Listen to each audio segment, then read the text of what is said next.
Welcome back to my YouTube channel, Ashwin Shoran Education Point. Today we read short type questions answers in this video. Hello everyone, good morning all of you. आज हम इस video के अंदर earth chapter पढ़ेंगे। Earth dams the temple of the modern India. जो बांध है वो आधुनिक भारत के मंदिर हैं। इस चैप्टर को लिखा है अरुंधति रॉय ने। आज इस वीडियो में हम इस चैप्टर के शॉर्ट टाइप क्वेश्चन आंसर्स करेंगे। पहला क्वेश्चन है, who called dams the temple of modern India? बांधों को आधुनिक भारत के मंदिर किसने कहा है?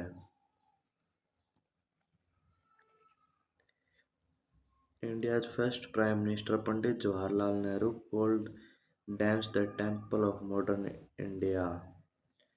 जो भारत के प्रथम प्रधानमंत्री जवाहरलाल नेहरू थे, उन्होंने जो बांध है उनको टेम्पल ऑफ मॉडर्न इंडिया, आधुनिक भारत के मंदिर कहा है। दूसरा क्वेश्चन है, why did Jawaharlal Nehru call dam the temple of modern India? Jawaharlal Nehru ने बांधों को आधुनिक भारत का मंदिर क्यों कहा? He considered them scared social economic structure because they served as the baseline backbone for comprehensive national development. Large dam project seamlessly integrated modern agriculture with rapid industrial growth, generated massive hydroelectrical power, provided critical flood control mechanism, and secured dependable water line for residential home and heavy manufacturing industry। इस question के अंदर हमारे पूछा गया हमसे कि जो जवाहरलाल नेहरू ने बांधों को आधुनिक भारत का मंदिर क्यों कहा है, तो इसका जो आंसर है वो ऐसे है। पहले लाइन में उन्होंने इस पवित्र सामाजिक आर्थिक संरचना माना है क्योंकि ये व्यापक राष्ट्रीय विकास की आधारशिला है। बड़े बांध की परियोजना ने आधुनिक कृषि को तीव्र औद्योगिकीकरण और शहरी विकास के साथ जोड़ा है। बड़े पैमाने में जल विद्युत का उत्पादन किया गया है। बाढ़ नियंत्रण के महत्वपूर्ण तंत्र प्रदान किए हैं और घरेलू उपयोग के तथा भारी विनिर्माण उद्योगों के लिए विश्वसनीय जल आपूर्ति सुनिश्चित की है। और जो हमारा इससे अगला क्वेश्चन है, थर्ड,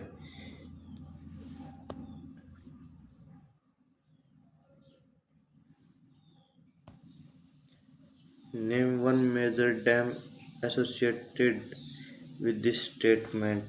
इस कथन से जुड़े एक प्रमुख बांध का नाम बताइए।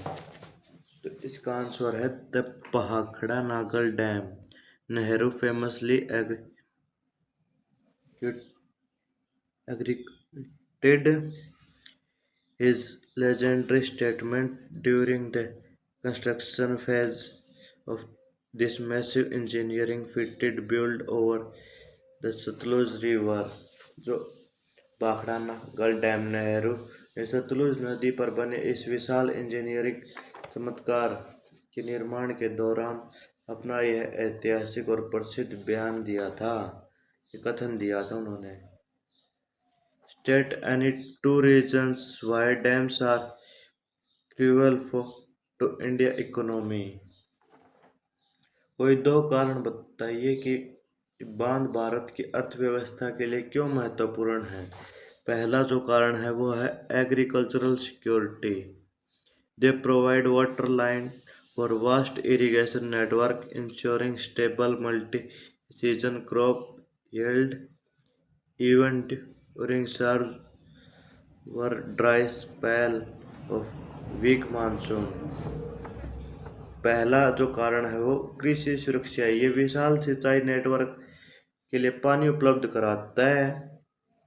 और जिसमें गंभीर सूखे या कमजोर मानसून के दौरान भी स्थिर और बहुमौसमी फसल उपज को सुनिश्चित करता है। और जो दूसरा कारण है हमारा renewable power regeneration, they tapped into hydraulic force to generate clean renewable hydro electricity running grid network that power millions of homes and the commercial factories। जो दूसरा कारण है वो नवीनीकरण ऊर्जा उत्पादन का है। ये स्वच्छ और नवीनीकरण जल विद्युत उत्पन्न करने के लिए पानी की शक्ति का उपयोग करते हैं, जिससे लाखों घरों और कारखानों में बिजली जाती है। और जो इससे अगला क्वेश्चन है हमारा, नेक्स्ट क्वेश्चन है, is the temple of modern India metaphor universal accepted today. क्या आधुनिक भारत के मंदिर का जो रूप है वो आज सार्वभौमिक रूप से स्वीकार किया जा चुका है? No, while historical prized as जो हमारा अगला क्वेश्चन है वो है, is the temples of modern India metaphor universally accepted today. क्या आधुनिक भारत के मंदिर को सार्वभौमिक रूप से स्वीकार कर लिया गया है? इसका आंसर है no, while historical praised as unmitigated symbol of progress, mega dams face intense criticism today due to sharp environmental disruption and the permanent alteration of natural river ecosystem and the forced displacement of millions vulnerable dignitaries and local communities।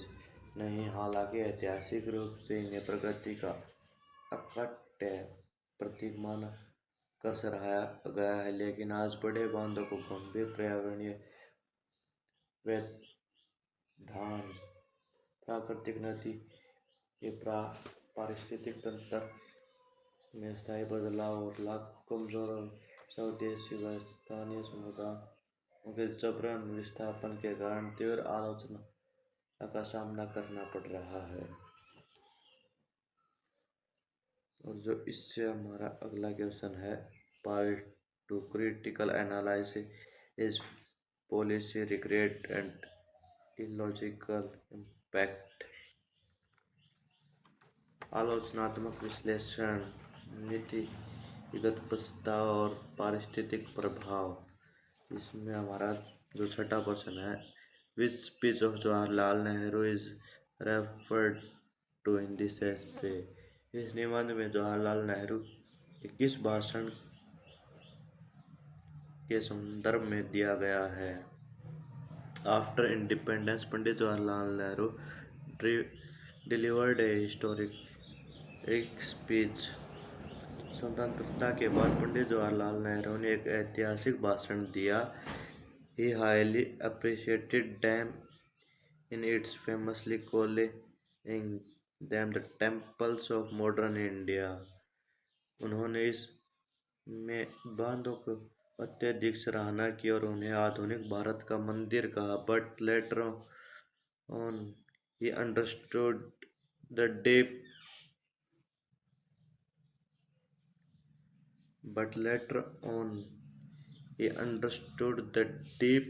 disadvantage of building damage, so he felt regret sorry on his statement later in life।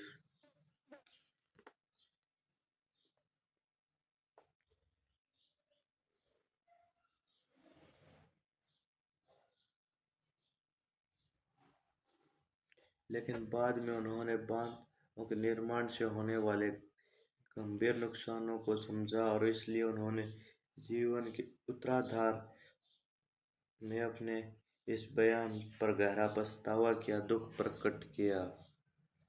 जो हमारा अगला question है, why did Nehru regret his statement about dam later on his life. Nehru ने अपनी आज अपने जीवन के उत्तरार्ध में बांधों के बारे में दिए गए बयान पर पछतावा क्यों व्यक्त किया? As noted in his answer of first question, Nehru grew to recognize the illogical and social disadvantage of building large dams over a time, causing him to regret to entail glorification of them as temple of the modern India। जैसा कि पिछले प्रश्न के उत्तर में बताया गया है, नेहरू के समय बड़े बांधों का निर्माण होने वाली पारिस्थितिक और सामाजिक नुकसानों को पहचानने लगे थे, जिसके कारण उन्होंने बांधों को आधुनिक भारत के मंदिर के रूप में महिमान्वित करने पर पछतावा हुआ। उनकी महिमा का गुणगान करने पर बाद में उन्हें पछतावा हुआ। जो हमारा अगला क्वेश्चन है 8वां, how did the government compensated for the loss caused by the dam building? Bharat सरकार ने बांध निर्माण से हुए नुकसान की भरपाई कैसे की? The government built more dams to try to compensate for the losses caused by the building of Intel Dam। Bharat सरकार ने शुरुआती बांध के निर्माण में हुए नुकसान की भरपाई करने के लिए अधिक बांधों का निर्माण किया, but building dams caused a greater loss to the common people. It could not be properly compensated by the building more and more dams।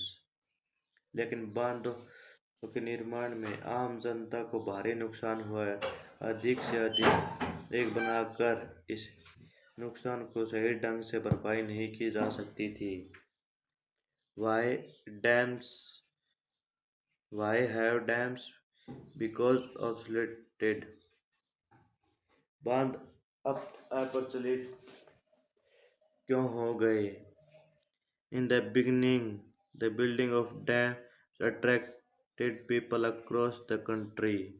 शुरुआत में बांधों के निर्माण में देश भर के लोगों को आकर्षित किया था, but after some years, dams completely lost their attraction due to their deep disadvantages। लेकिन कुछ वर्षों बाद गंभीर नुकसान के कारण बांधों ने अपना आकर्षण पूरी तरह से खो दिया। They because outdated, even disadvantages country stopped building them due to their serve long-term disadvantages। वे अप्रचलित हो गए, यहाँ तक कि उनके उन्नत देशों ने भी इनके गंभीर दीर्घकालीन नुकसानों के कारण इनका निर्माण बंद करवा दिया। जो हमारा अगला क्वेश्चन है 10वां, why are big dams undemocratic? बड़े बांध अलोकतांत्रिक क्यों है? Building big dams by the government is totally undemocratic because these projects do benefit the rich only, the systematic issue included। सरकार द्वारा बड़े बांधों के निर्माण को पूरी तरह से अलोकतांत्रिक है क्योंकि इन परियोजनाओं से केवल अमीरों को लाभ होता है। इसके प्रणालीगत मुद्दों में शामिल है the small holding of the poor and snatched for a vehicle from them। गरीबों की छोटी जोत वाली जमीन उनसे जबरन छीन ली जाती है। They are also not paid much money to compensation। उन्हें मुआवजे के तौर पर एक उचित राशि भी प्राप्त या धनराशि प्राप्त नहीं हो पाती। They are completely left behind and not rehabilitated by the government. वे पूरी तरह से पीछे छूट जाते हैं और सरकार द्वारा उन्हें उचित पुनर्वास भी नहीं, दोबारा से स्थापित भी नहीं किया जाता। How big dams are effect illogically. बड़े बांधों की पारिस्थितिकी को कैसे प्रभावित करती है। Big dams cause long-term degradation to the local ecology of the area in which they are constructed, frequently rendering surrounding land completely useless. बड़े बांध उस क्षेत्र में स्थानीय स्थिति को गंभीर और दीर्घकालीन नुकसान पहुंचाते हैं, जिससे अक्सर आसपास की भूमि पूरी तरह से बेकार हो जाती है। They alter natural soil compensation to give rise to environmental hazards, including extensive waterlogging, rapid soil settling, and artificial flooding। वे प्राकृतिक मिट्टी की संरचना को बदलते हुए अधिक जल जमाव, तीव्र मिट्टी लवणता और कृषि की बाढ़ जैसे पर्यावरण के खतरों को जन्म देती है। Furthermore, whenever an exclusive large volume of water is absurdly raised from rivers, floodgated, and tigers sudden destructive falls flood across low-lying plain area। इसके अलावा जब भी जलाशय के फाटकों से अत्यधिक मात्रा में पानी अचानक छोड़ा जाता है तो इससे निचले मैदानी इलाकों में अचानक और विशालकाय बाढ़ आ जाती है। जो हमारा आखिरी क्वेश्चन है शॉर्ट आंसर टाइप में वो है, how does the author present A contact between moments and big dams. लेखक स्मारकों और बड़े बांधों के बीच किस प्रकार अंतर प्रस्तुत करता है, अंतर बताता है। The author established that large development dams and historic moments cannot be equated due to fundamental differences in durability and maintenance।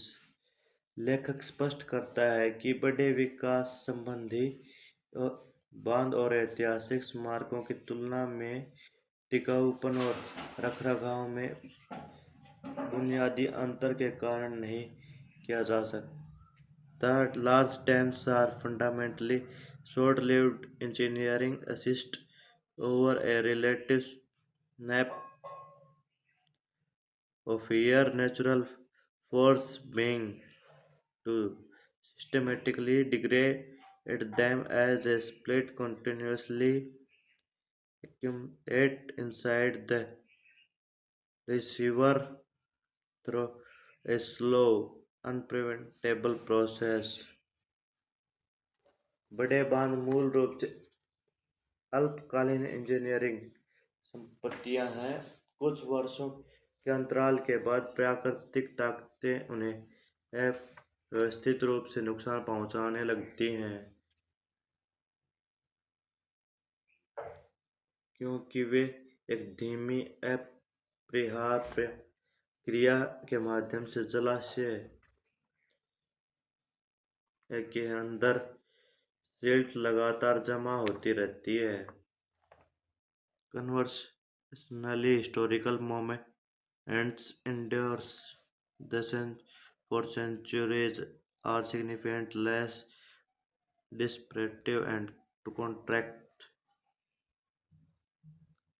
and require straight forward non invasive maintenance routine. इसके विपरीत ऐतिहासिक स्मारक सदियों तक टिके रहते हैं और इनके निर्माण से बहुत कम व्यवधान होता है और इनके लिए सरल और गहरे स्मारक रखरखाव की आवश्यकता भी नहीं होती। इनके अंदर कुछ ज़्यादा रखरखाव भी नहीं करना पड़ता और ये सदियों तक सालों तक टिके रहते हैं, कई सालों तक बने रहते हैं। Thanks for watching my video.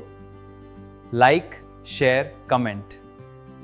Like, share, comment and subscribe. Subscribe.